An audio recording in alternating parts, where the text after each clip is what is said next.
Дами и господа, в днешното видео няма да говорим за надежда, а за механизъм. Ще ви запозная с теорията, че съзнанието не просто възприема реалността, той я създава, и с начина, по който можете целенасочено да пренапишете живота си и да превърнете желанията си в неизбежен резултат. Дори и днес да ви изглежда, че не притежавате нищо. Започнете с едно просто, но и трудно упражнение. Представете си как трябва да изглежда животът ви. Не какъв е бил, а какъв искате да бъде.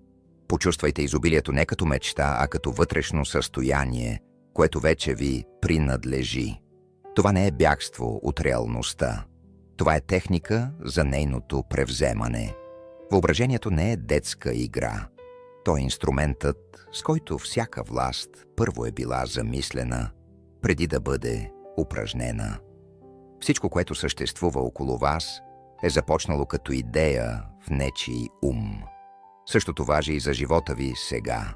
То е пряк резултат от мислите и чувствата, които сте допускали да ви управляват до този момент.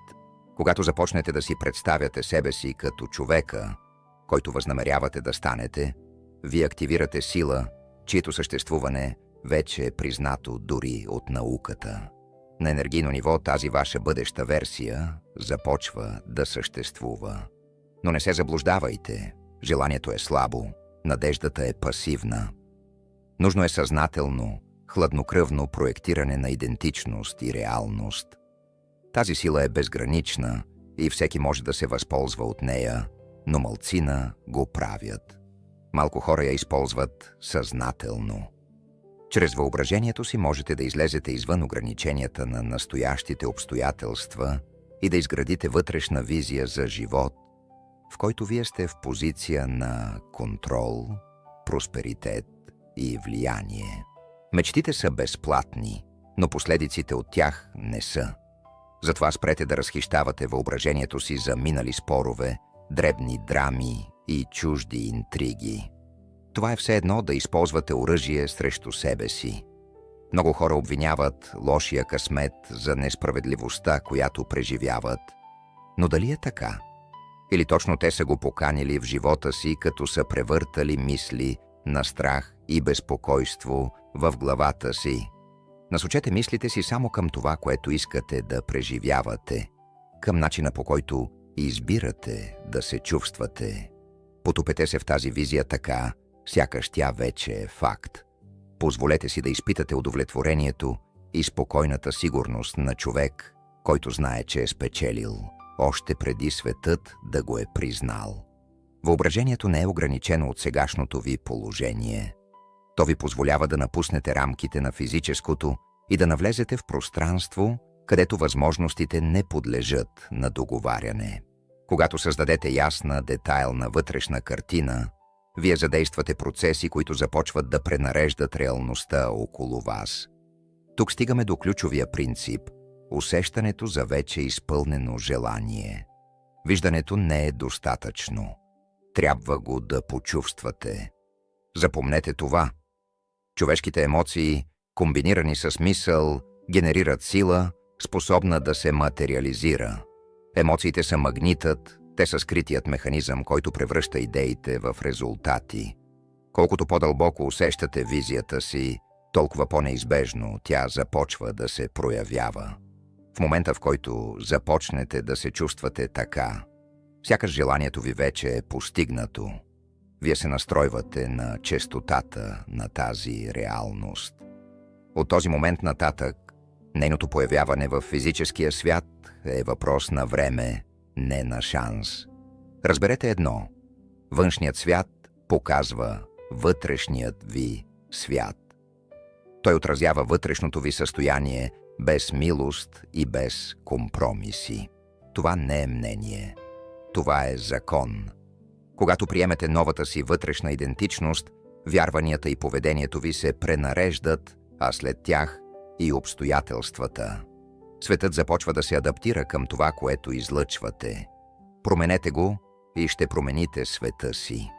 Визуализацията е инструмент, но без емоция тя е празна. Ангажирайте всичките си сетива. Вижте средата, чуйте звуците, почувствайте текстурата на живота, който избирате. Колкото по-реално е преживяването в ума ви, толкова по-дълбоко се вкоренява в подсъзнанието и по-бързо ще се материализира.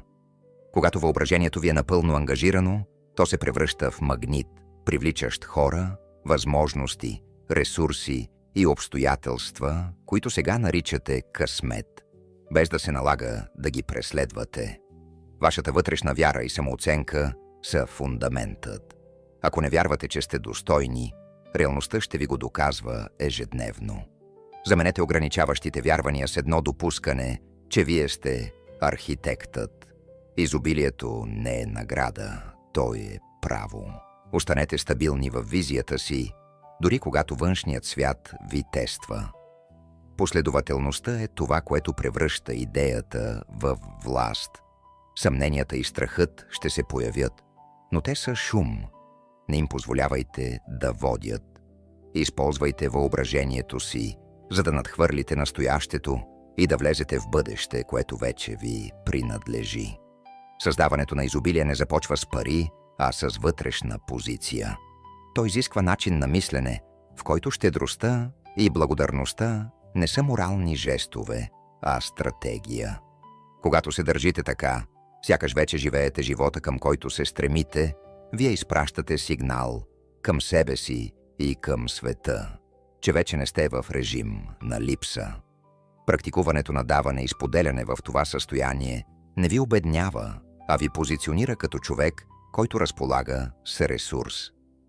Благодарността за това, което вече имате – здраве, приятели, дом, малките стабилности на живота – не е сантимент. Тя е форма на вътрешна дисциплина, която изостря фокуса ви върху изобилието, а не върху недостига. Това вътрешно отношение усилва състоянието ви и започва да привлича още от онова, което цените. Въображението ви служи като тренировъчно поле, в което култивирате усещане за просперитет, и именно това усещане създава цикъл, който се само подхранва. По този начин реалността ви започва да се трансформира, не чрез внезапно чудо, а чрез постепенно пренареждане. Когато мечтаете за живота, който искате, вие не бягате от настоящето, вие го пренаписвате. Това изисква не просто да искате, а да въплатите състоянието на човек, за когото желанието вече е факт. Да живеете по този начин означава да заемете начина на мислене, емоциите и поведението на версията си, която вече е постигнала целта. Това не е роля, а пренастройка. Вътрешното ви състояние диктува външните ви резултати, когато постоянно мислите, чувствате и действате така. Сякаш вече притежавате това, което искате, вие подравнявате съзнанието си с тази реалност. Това подравняване създава резонанс, който започва да привлича правилните хора, възможности и ресурси. Започнете с ясно и живо представяне на крайния резултат. Представете си живота си като човек с изобилие, не абстрактно, а в детайли. Вижте пространството около себе си, хората, с които общувате, ритъма на дните си, емоциите, които ви съпътстват. Колкото по-реален е този вътрешен образ, толкова по-силно влияние оказва върху вас. След това се потопете в емоционалното състояние на вече постигнатото. Усетете спокойствието, удовлетворението, сигурността. Тези емоции не са страничен ефект, те са двигателят. Те действат като магнит, който започва да пренарежда реалността около вас. Ежедневните ви действия трябва да отразяват това предполагаемо състояние. Запитайте се, как бих мислил, чувствал и действал, ако вече бях този човек? Нека този въпрос води решенията ви. Дори дребните избори, начинът по който се обличате, харчите, говорите, влизате в нови контакти, са сигнали, които изпращате към собственото си подсъзнание. Последователността е решаваща. Трябва да поддържате тази вътрешна позиция, дори когато външният свят ви противоречи. Това изисква стабилност, а не еуфория. Съмнението и страхът ще се появят. Те винаги го правят, но не бива да им се дава власт. Те са шум, не посока. Вътрешният ви диалог е ключов. Начинът, по който говорите със себе си, поддържа или саботира новата ви идентичност. Да живеете като новата си версия означава и да се откажете от нуждата да контролирате как ще се случат нещата. Вашата роля е да поддържате състоянието. Детайлите се подреждат сами. Обградете се с напомняния за това, което изграждате. Записвайте мислите си. Визуализирайте редовно. Медитирайте върху успеха си. Тези практики не са ритуали, те са инструменти за закрепване на новата реалност. Да мечтаеш означава да живееш бъдещето си в настоящето. Когато постоянно си представяте, чувствате и действате така, сякаш целта вече е постигната. Вие задействате процеси, които не могат да бъдат спрени. Този принцип е прост, но безкомпромисен. Вътрешното ви емоционално състояние оформя външния ви свят. Като въплъщавате чувството за изпълнено желание, вие създавате условията за неговото проявление. Почувствайте желанието си така, сякаш се случва сега. Това преживяване комуникира директно с подсъзнанието ви, частта от вас, която управлява поведението, навиците и реакциите ви. Когато подсъзнанието приеме нещо за реално, то започва да го защитава и възпроизвежда.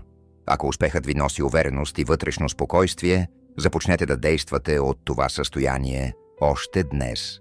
Така външните ви действия и вътрешният ви свят влизат в синхрон, а този синхрон е магнит. Благодарността усилва този процес, защото измества фокуса от липсата към наличието.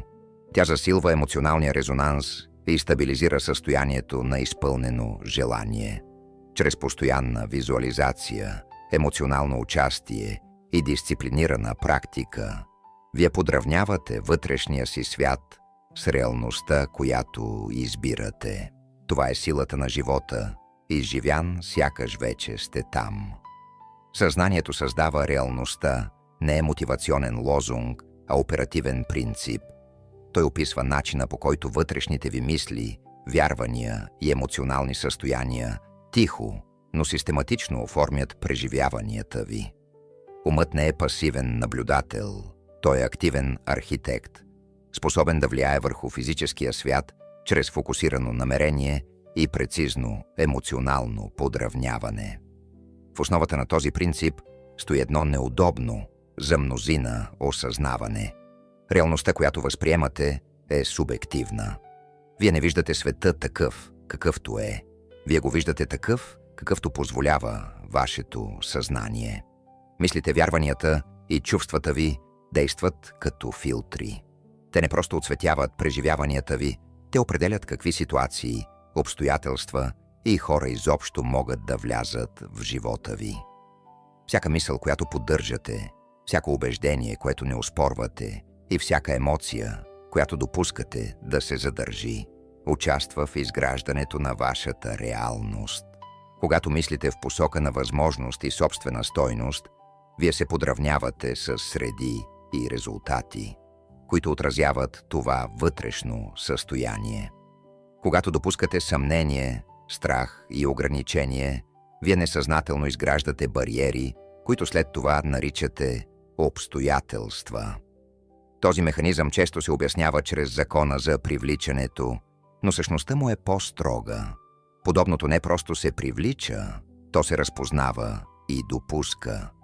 Доминиращите ви мисли и емоции излъчват честота, която определя какво възприемате като възможно.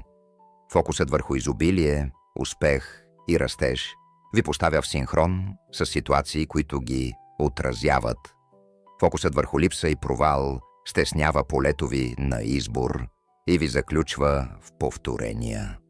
Осъзнаването, че съзнанието създава реалността, означава да поемете отговорност за вътрешния си свят. Не символично, оперативно. Като избирате мислите и емоциите си съзнателно, вие влияете върху формата на преживяванията си.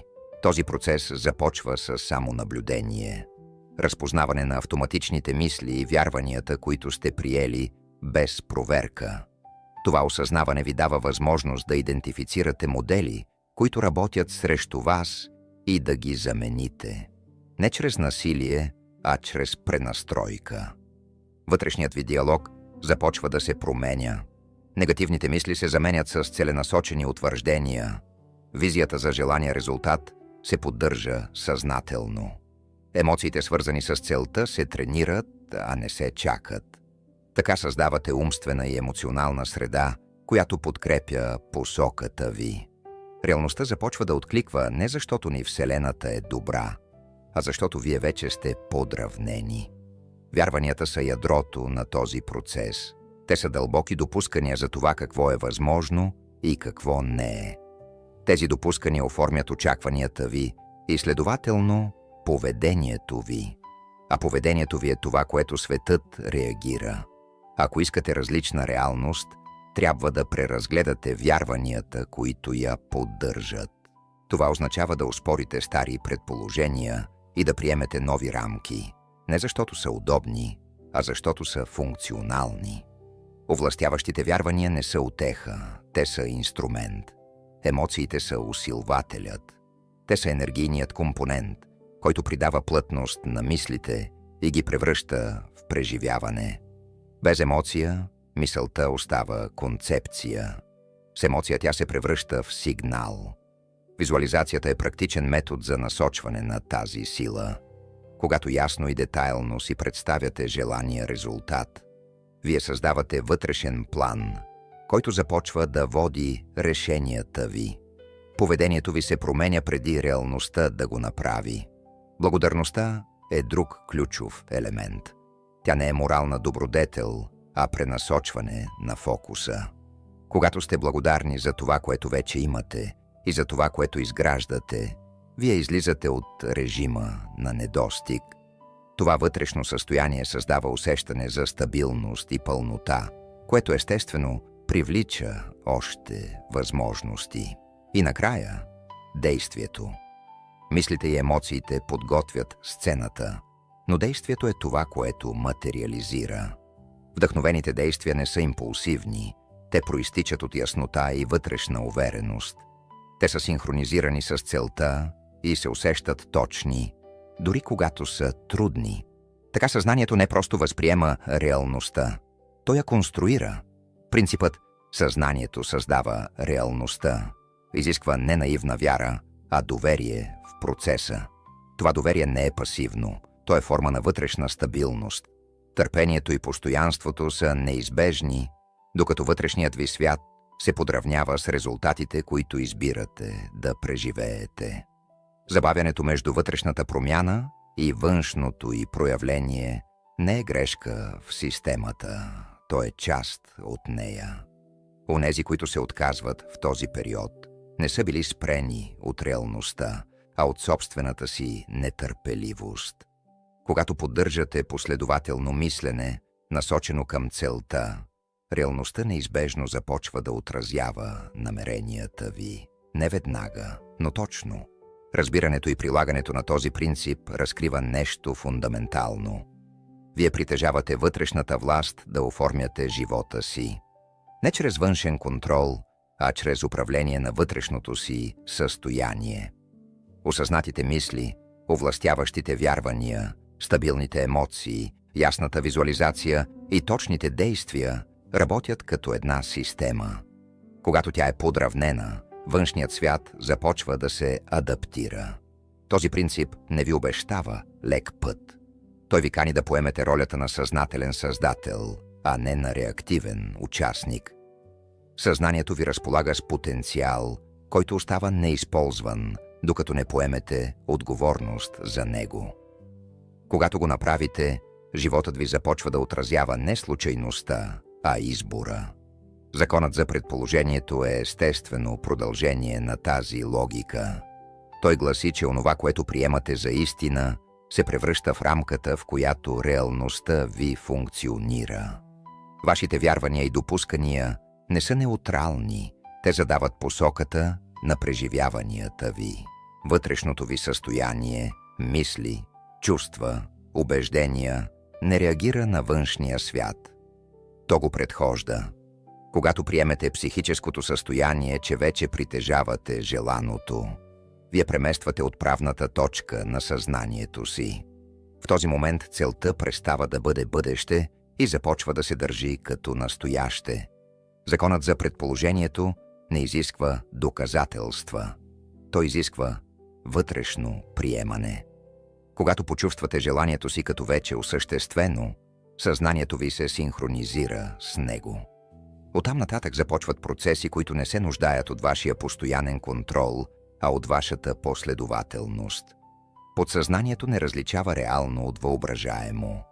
То различава повтаряно от пренебрегнато. Когато системно си представяте сценарий, подкрепен с емоция, подсъзнанието го приема като модел. След това започва да влияе върху решенията ви, реакциите ви и взаимодействията ви, така че този модел да намери израз в физическия свят. Ето защо ясно дефинираното желание е критично. Не можете да предполагате нещо неясно. След като знаете какво искате, следва приемането, че то вече е факт. Това не е само мисловен акт, а вътрешно позициониране. Емоциите са усилвателят, без тях предположението е слабо. С тях то става команда. Когато изпитвате радост, благодарност и удовлетворение от вече постигнатата цел, вие подравнявате честотата си с реалността, която искате да преживеете. Това е моментът, в който вътрешното и външното започват да се срещат. Последователността е условието. Еднократното предположение не променя нищо. Постоянното променя идентичността ви. Затова съмнението е основният враг на този процес. Не защото е лошо, а защото прекъсва сигнала. Визуализацията служи като програмиране. Когато си представяте резултата като случващ се сега, вие създавате вътрешни пътища, които мозъкът ви започва да следва. Тези пътища оформят поведението ви, а поведението ви оформя реалността. Емоционалното участие придава плътност. Колкото по-реални са емоциите, толкова по-силен е отпечатъкът. Независимо дали става дума за здраве, връзка или успех, преживяването трябва да бъде вътрешно истинско. Когато се появи съмнение, не му се противопоставяйте. Преднасочете вниманието си. Подсъзнанието следва това, което получава най-много енергия. Малките постижения изграждат увереност. Увереността укрепва вярата. Вярата стабилизира идентичността. А идентичността диктува посоката на живота ви. Неуспехите не са отклонени от пътя. Те са част от калибрирането. Всяко препятствие, което преодолявате, засилва вътрешната ви устойчивост. А устойчивостта е това, което отличава временния успех от трайната трансформация. Нагласата за растеж е финалният слой на тази система. Тя ви позволява да възприемате предизвикателствата не като заплаха, а като корекция. Когато приемете, че можете да се адаптирате, да се учите и да се усъвършенствате, вие излизате от фиксираните рамки на миналото. Тогава съзнанието ви престава да реагира на реалността. То започва да я води. Грижата за себе си и състраданието към себе си не са слабост. Те са вътрешна дисциплина. Когато се отнасяте към себе си с разбиране, търпение и уважение, вие изграждате стабилна вътрешна структура. Именно тази структура ви позволява да се движите напред с увереност, без да се разпадате под натиска на съмнението или външните обстоятелства. Приоритизирането на физическото, емоционалното и психическото ви благополучие е стратегическо решение. То е необходимо условие за преодоляване на страха и вътрешното колебание. Времето за възстановяване, заниманията, които ви връщат енергията, и поддържането на стойностни взаимоотношения не са лукс. Те изграждат устойчивост. А устойчивостта е това, което ви позволява да посрещате предизвикателствата без паника и без отстъпление. Когато грижата за себе си стане приоритет, Способността ви да действате със смелост и яснота се засилва. Вие преставате да реагирате импулсивно и започвате да действате целенасочено. Поддържането на стабилно позитивно вътрешно отношение и доверието в процеса ви държат в съответствие с намерението ви да създавате изобилие. Това съответствие не е абстрактно. Когато действията ви са подравнени с ценностите и целите ви, напрежението изчезва. На негово място се появява усещане за смисъл и вътрешна цялост. Когато това подравняване е налице, енергията ви започва да тече без съпротива. Изобилието не се насилва, то се допуска. Именно в това състояние възможностите започват да се появяват по естествен начин. Щедростта и споделянето не са морална демонстрация. Те са потвърждение на вътрешна позиция. Когато давате свободно време, знания, внимание или ресурси, вие утвърждавате идентичността на човек, който разполага. Това създава устойчив цикъл, в който изобилието не се изчерпва, а се движи. Този акт на споделяне не само засилва удовлетворението ви, но стабилизира потока, който поддържа живота ви в растеж. В обобщение, проявяването на изобилие не е единична техника, а цялостна система.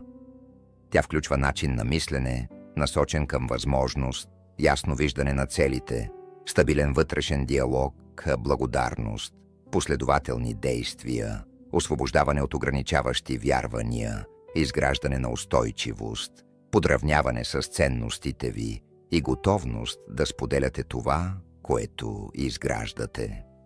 Когато тези елементи работят заедно, вие активирате творческата си сила във всяка сфера на живота си. В заключение, изобилието не е пожелание. То е резултат от съзнателно участие. То изисква преход от мислене на недостиг към мислене на възможност и ангажимент да живеете в съответствие с визията си, а не с миналите си ограничения. Нека продължите да подхранвате тези практики с постоянство и вътрешна стабилност. Знаейки едно, вие притежавате силата да оформяте реалността си и изобилието, което създавате, е отражение на това, кой сте станали.